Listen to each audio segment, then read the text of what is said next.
The schema we're talking about today has two parts to it.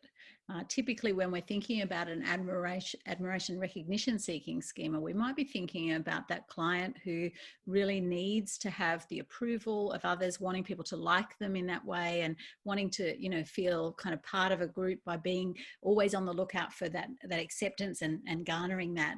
But there's a second way that this schema can present, which is the recognition seeking, the kind of the client who is fishing for compliments and needing to have people admire them. And that's admiration recognition seeking. I'm Ruth Holt. I'm Rita Younan, and we are covering the 18 maladaptive schemas as part of the Schema Therapy framework by Jeff Young. And today we're looking at this schema, which I think is a really interesting schema, and sometimes a schema that therapists have themselves that perhaps even makes them quite good at therapy, because if you've got this schema, you're very attuned to how you're coming across. You want other people to like you, so you're going to be tuned into all those nonverbal cues and all those subtle interactions. So that can be a great gift, but of course it can be problematic. And with our clients, we're often seeing significant issues in their understanding of who they are as a person, because often their way of being in the world is so externally driven that they don't know those internal cues, those internal senses of who am I, what's my authentic self. So Rita, what do you see in terms of the origins of some of these schemas, of this schema in particular? I think particularly for the recognition seeking schema, it might be around conditional self-worth. So just this idea that as long as I perform, or there are things that I can do, or outward things that make me feel special and get attention. And this might be a systemic thing within the family. It could be that you've got a parent that's like that, and then the child just becomes an extension of their own recognition seeking schema. So, my child is getting A pluses, and well, it could be that, that kind of parent exactly who, has got the latest photos of their child, got the latest, achievements they've got. That's what they lead with all the time. And if you're growing up in that environment, you learn pretty quick what gets love, what gets attention. So I think that's certainly one of the origins of these schemas. Sometimes you can have also families that are quite loving, but there's still a kind of a sense of how we need to be perceived. So a strong sense of how we're coming across as a family, and that can also engender this way of thinking. For some people, it can present a bit like maybe unrelenting standards, right? So they might have a lot of ways they should be in the world, or achievements that they should be recognized for. And we think, oh, is that unrelenting standards, or is it admiration, recognition seeking? And often what we're looking out for when we're trying to distinguish those two schemas is it an internal driver, how I should be, my rules for living, my sense of what's right and wrong, or is it an external driver, how other people are going to read me, what other people expect of me? So that can be one schema that gets sort of similar but different to this schema. Another one could be maybe subjugation. People might be subjugating themselves in order to get that approval.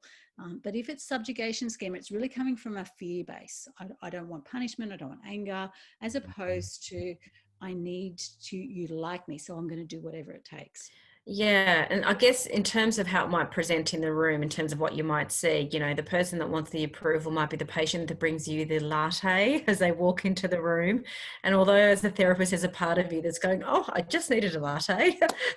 There's also a part of you going, oh, I probably need to talk to this patient about not bringing me a latte when they see me. And then, of course, when it's more recognition seeking, it might be, just kind of the way they present. They might be, in designer label clothing, or they might talk about needing to get the promotion that's going to get them the car, that's going to get them the penthouse. So a lot of pressure in terms of maintaining some kind of image in order to be recognized. And that could be career driven as well. Like I need to really succeed in order to be recognized for climbing up the ladder, or whatever it may be. So they might present because it's a constant pressure to achieve all of these things, or gain all of these things on the outside for people to see. And on the other hand, when it comes to approval seeking, the presentation could be that they're sick of their relationships being really one-sided, that they start becoming really resentful and angry So it might be correlated with anger, that I do everything for others, but no one ever seems to notice me or do things for me. Or maybe a partner who's gotten sick of trying to fill that bottomless bucket of approval, and they don't want to do it anymore.